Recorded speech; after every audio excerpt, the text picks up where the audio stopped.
Their husbands signed the judgment. A stranger tore it up. The paper was already on the table when I walked in. I hadn't been invited. Nobody had. The door to Alderman Pruitt's office stood open because the afternoon was hot and the man didn't see any reason to close it. And I could read the situation same as I could read a terrain, 3 men inside, one woman standing with her back against the far wall like she'd been herded there, a document flat on the desk with fresh ink still going dull on it. I stopped in the doorway. Nobody looked up right away. They were busy being satisfied with themselves. I'd ridden into Caldera Flats 2 days prior, wasn't headed anywhere particular. I'd left particular behind me a long time ago, left it in a town I won't name, on a morning I won't describe, when the thing I'd built got taken from me by men with paper authority and no human decency, same as these men had. That's the only reason any of this made sense to me afterward. I recognized the machinery. I knew what it sounded like when it was running. Alderman Pruitt was the one behind the desk, fat in the hands, thin in the eyes. He had the look of a man who'd never been told no by anyone who mattered. Beside him stood a fellow named Dewey's, a lawyer from Tucson who'd ridden in 3 days ahead of me, as I later learned, specifically to put his signature on this particular document. The third man I didn't know then. Later I learned he was Pruitt's brother-in-law, brought in to make the witness count legal. The woman was named Cora Aldis. I didn't know that yet either. What I knew was the set of her jaw. I've seen men about to be hanged who held their chin higher, but not many. She was maybe 40, 42, dark hair going silver at the temples. She wore work clothes, not Sunday dress, which told me she hadn't been given warning to prepare herself. There was a bruise on the inside of her left wrist that she wasn't trying to hide. Her hands were still. That was the part that stayed with me, a woman whose hands were still in the middle of something like that.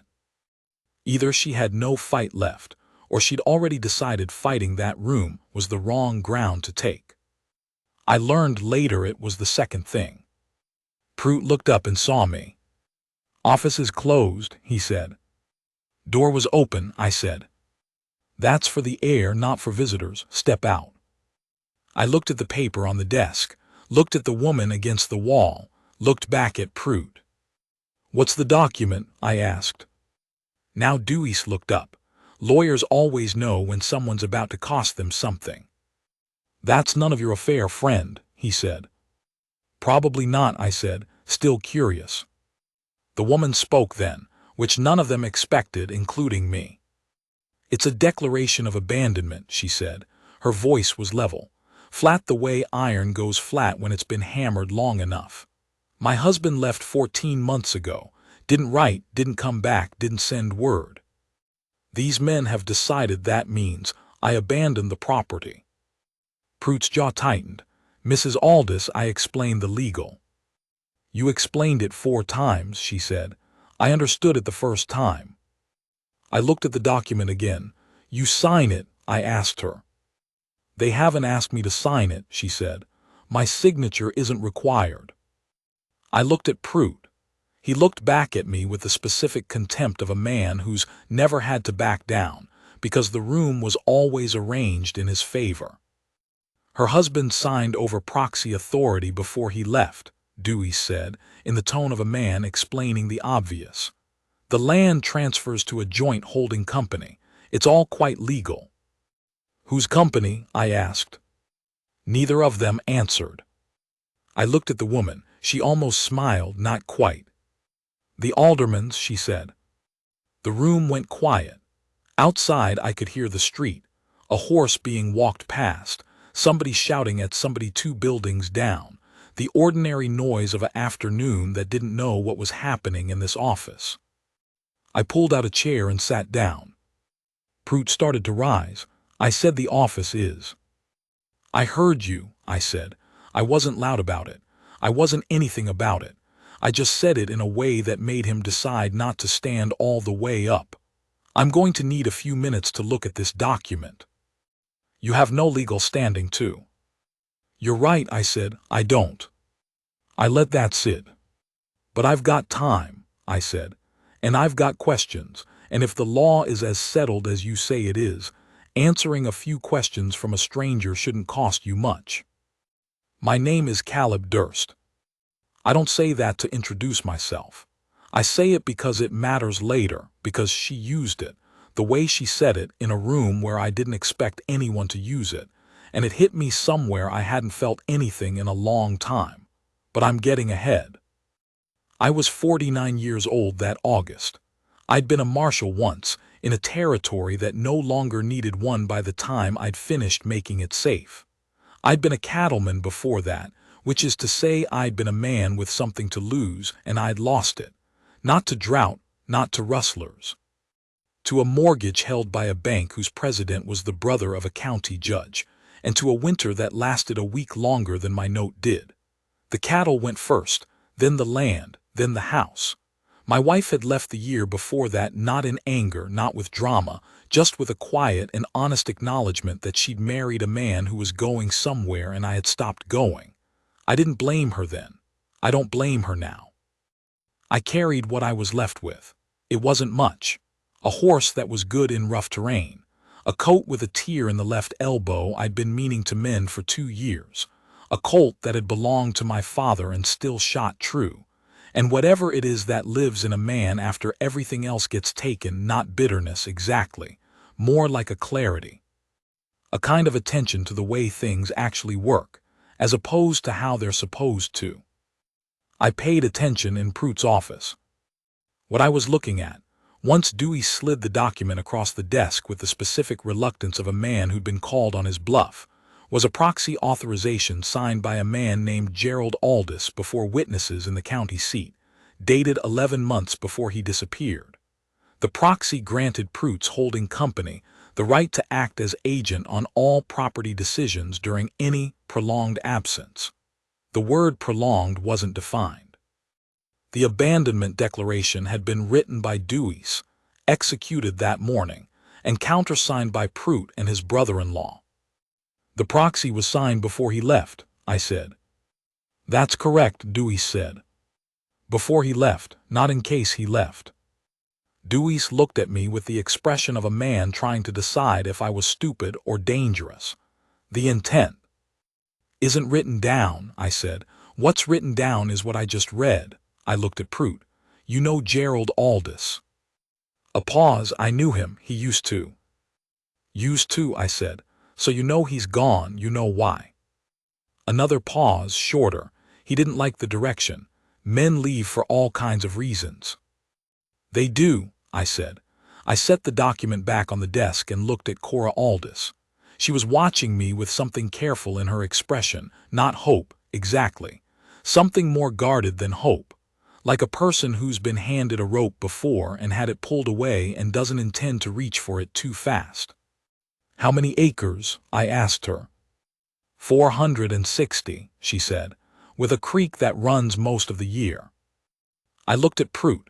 He knew I'd seen it, the creek, the value of it, what a man who bought property in this valley would pay for reliable water in a dry year.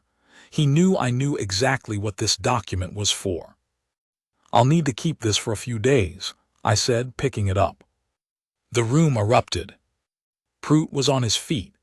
Dewey's was talking about theft and interference with legal process. The brother-in-law, who hadn't said a word until then, moved toward me in a way that told me he'd been hired for exactly this kind of moment. I stood up, tucked the document inside my coat, and looked at each of them in turn with the specific patience of a man who is not afraid and is also not in a hurry. I'll be at the hotel, I said. Come get it when you're ready to talk about the proxy language. I walked out. Cora Aldis walked out behind me. She didn't say anything until we were across the street and into the shade of the hardware store awning. Then she said, "That was either the bravest thing I've seen or the stupidest." "Might be both," I said. She looked at me with those still hands at her sides. Up close, the bruise on her wrist was older than I'd first thought, gone yellow at the edges. At least a week, maybe more. "Who are you?" she asked. "Caleb Durst." "I'm nobody in particular." "What do you want?" I thought about that honestly. "Nothing from you," I said. I want to see Prute's face when he finds out the proxy's got a hole in it. Does it? Maybe. I need to look at territorial statutes. Do you have a lawyer? She made a sound that wasn't quite a laugh. I had $17 when Gerald left. I've got less now. There's a land office in Serrano, I said, 40 miles east. I can be there and back in 3 days if I push. She was quiet. The street went on doing what streets do. A woman came out of the milliner's next door with a hat box, didn't look at us, went on. Why? Cora Aldis said. I looked at her. Because the document's wrong, I said. And I know what it looks like when men use paper to take something they couldn't get otherwise. She held my look for a long moment. She was reading me the way you read a river before you cross it, looking for the place where it's shallow enough to trust. 3 days, she said finally. 3 days, I said. I pushed hard on the way out and made Serrano in a day and a half. The land office had a clerk named Whitfield who was the specific kind of bureaucrat who loves the law because it gives him power over people who know less than he does. He didn't love me walking in and knowing as much as he did. What I found was this. Under territorial statutes, a proxy authorization granting a third-party authority over real property required, if exercised more than 12 months after execution, a notarized renewal of intent from the original grantor, or, failing that, testimony from 2 disinterested witnesses that the grantor was aware of, and consenting to the specific action being taken. Gerald Aldis's proxy was 11 months and 17 days old when Dewey's executed the abandonment declaration. Close enough that Dewey's had probably done the math and figured he was safe, but he'd counted from the wrong date, from when Aldis had left, not from when the proxy was signed. The proxy was signed 9 days before Aldis left. 9 days. Prute had the document in my chest pocket. He didn't have a legal execution. I had Whitfield write out the relevant statute section by hand, signed and sealed by the land office, and I paid him $4 for the trouble. Then I rode back. I made the return trip in a day and a half because my horse is an honest animal, and I asked a lot of her, and she gave it.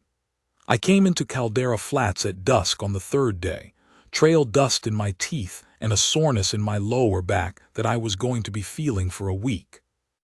Cora Aldis was sitting on the porch of the hotel, not waiting, exactly, doing something with a length of leather cord, working it with her fingers like she needed her hands occupied. She looked up when I came down the street. She didn't stand. She just watched me come, and when I got close enough she looked at my face and seemed to find something in it. You found something, she said. Enough, I said.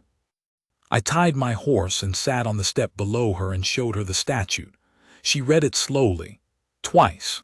Her lips moved a little on the numbers. When she looked up her eyes were bright, not with tears exactly, more with something that had nowhere to go yet.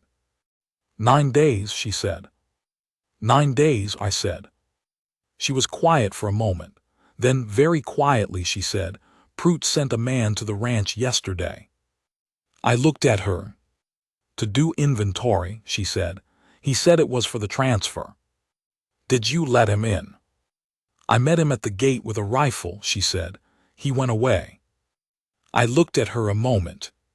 Thought about what it takes for a woman alone on 460 acres to meet a man at a gate with a rifle, knowing the man who sent him has the county alderman's office and a lawyer from Tucson. Good, I said. She almost smiled again. This time she got a little further. We went to Prute the next morning.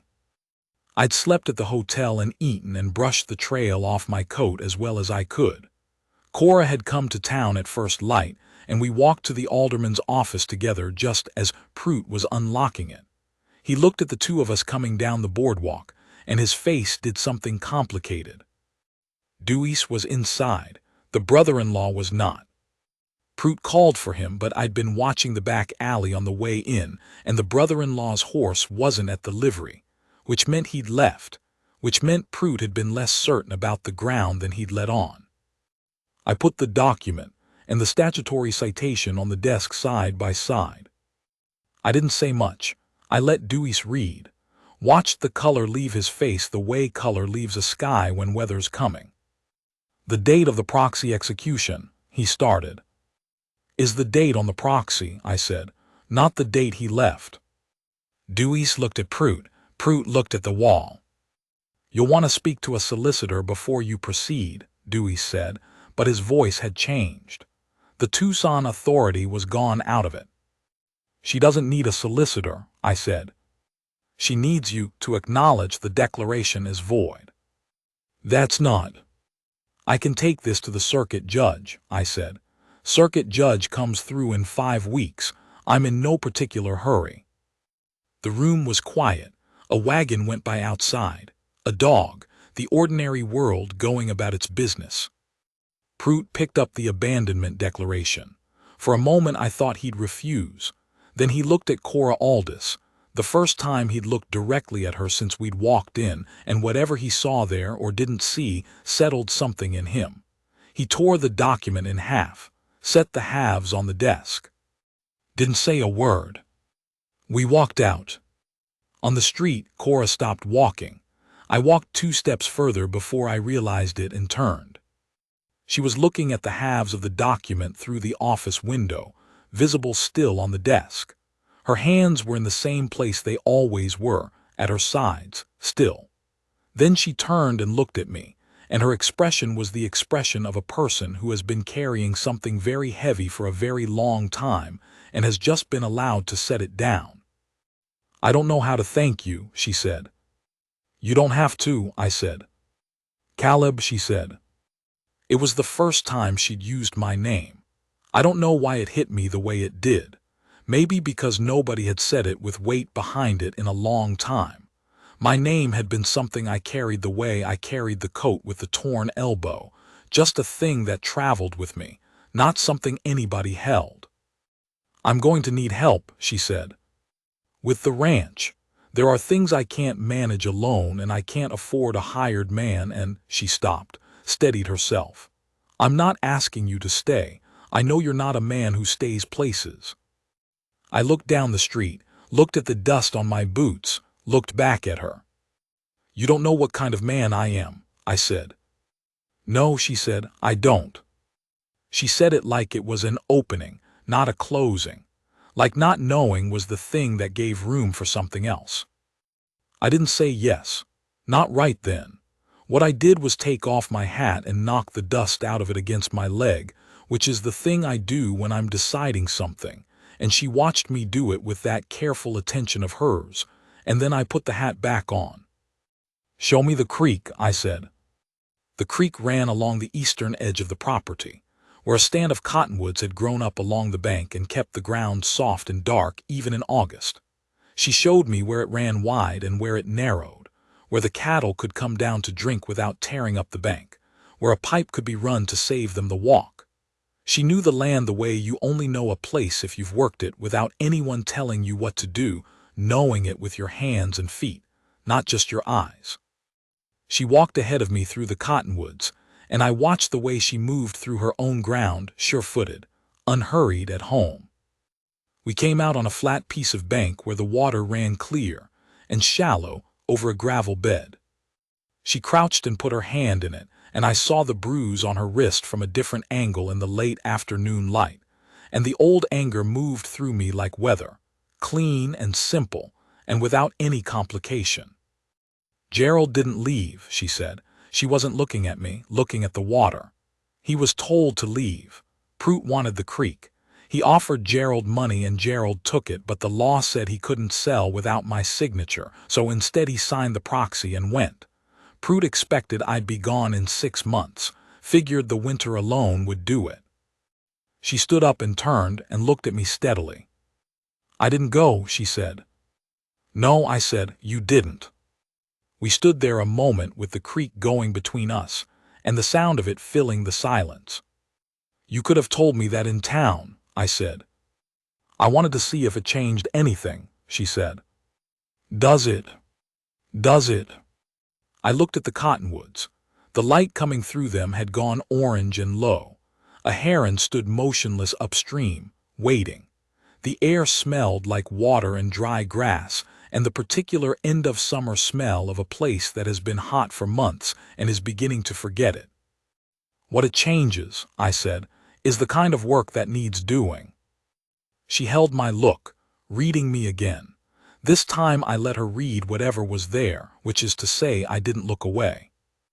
"There are 3 gates need rehanging," she said. "The north fence has a run of bad wire. The smokehouse roof lost 2 boards in the July storm." "I can do all that," I said. "I know," she said. "Not you might be able to. Not maybe. I know," said plainly, like a fact she'd determined and was done deliberating about. She put out her hand, not the way a woman offers a hand to be kissed, the way a person offers a hand across a deal that means something. I took it. Her grip was dry and firm, and she held my hand for a moment and then let go. "I'll put coffee on," she said. "You look like a man who needs coffee." I won't tell you I didn't think about leaving. I'd been leaving places for 9 years. I knew how to do it. I knew the particular lightness of a horse pointed at a horizon it hadn't seen yet, the way a morning feels when nobody knows where you are or what you're going to do with it. I knew that feeling the way some men know a drink or a card table, not because it was good for me, but because it was the thing that fit the shape of what I'd become.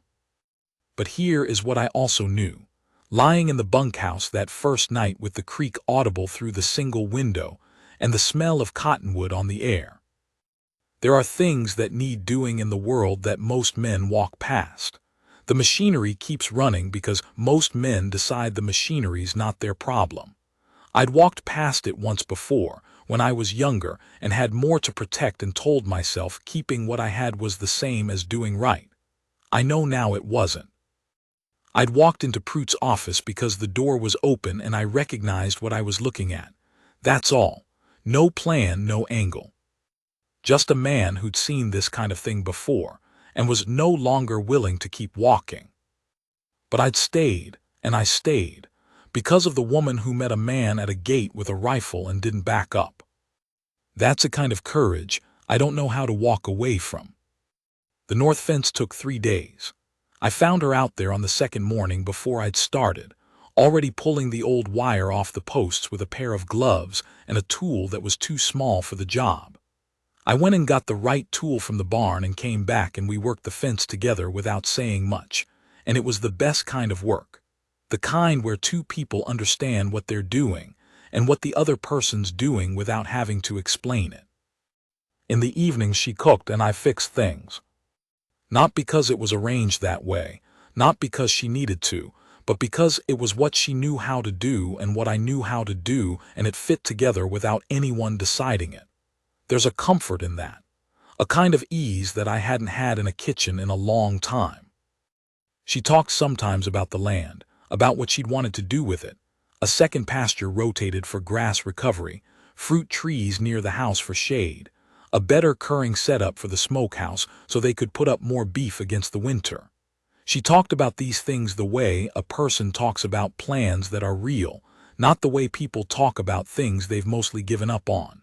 And when I offered thoughts, she listened to them, not the way a person listens to be polite.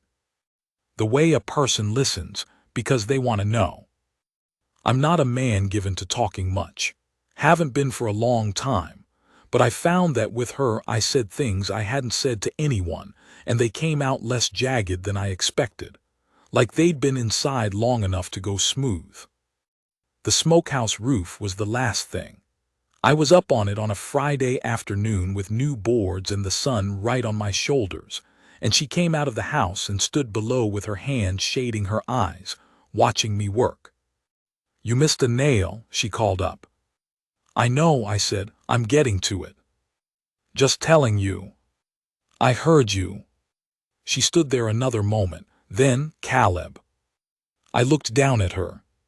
She was shading her eyes still, looking up at me with the afternoon light on her face, and the bruise on her wrist was gone now, healed completely, the skin back to its ordinary color, as if it had been waiting for exactly this amount of time. "Thank you," she said. I held her look. She meant more than the roof. "Don't thank me," I said. "I'm thanking you anyway," she said. "You can't stop me." I went back to the nail. Got it in. She stayed below for a while longer before she went back inside, and I sat up there on the warm roof with the smell of new wood under me and the whole valley laid out to the east, the cottonwoods along the creek gone gold now at their tops, and I thought about a lot of things. One of them was this: a man can go a long time without knowing what he's for. Not what he's capable of, that's a different thing. I always knew what I was capable of. What he's for is the question, where he belongs, who he's the right man for. I came down off the roof as the sun was getting long. She was at the kitchen door. She had a coffee cup in one hand and the other braced in the doorframe, watching me come across the yard, and I could see in her face the thing that had been growing there over these weeks, not spoken, not pushed, just there, like the creek, like the fence, like the cottonwoods. Real and unhurried and not asking anything of me except to notice it. I crossed the yard, stopped in front of her. She put the coffee cup on the door ledge and looked at me for a moment, and then she put her hand against my chest flat over the left side, where there was nothing but my shirt and whatever was still beating beneath it, and left it there. She wasn't holding me in place. She wasn't asking me to stay. She was just saying, "I know this is here. I know you are here." I put my hand over hers. We stood like that while the valley went from gold to gray, and the first star opened up above the eastern ridge, and the creek kept running in the cottonwoods, the way it had always run and intended to keep running, water finding what it needed and staying with it. I am not a man who talks about what things mean. I am a man who fixes fences and rehangs gates, and sits up on rooftops in the afternoon sun, and tries to leave the ground a little more solid than he found it. But I will say this: there is a thing that happens when a good woman puts her hand on a man's chest and leaves it there, not to fix him, not to soften him, just to say plainly without a word, "You are worth knowing, you are worth staying for." That is the whole thing right there. Everything else I can tell you about: the paper on Prute's desk, the statute from Serrano, the fence and the roof and the creek in the cottonwoods. That is the whole thing everything else was trying to get to. She chose me, knowing what I was, knowing where I'd been and what I hadn't managed to hold on to. A good woman. Her own will, her own ground, her own rifle at her gate. And she chose me.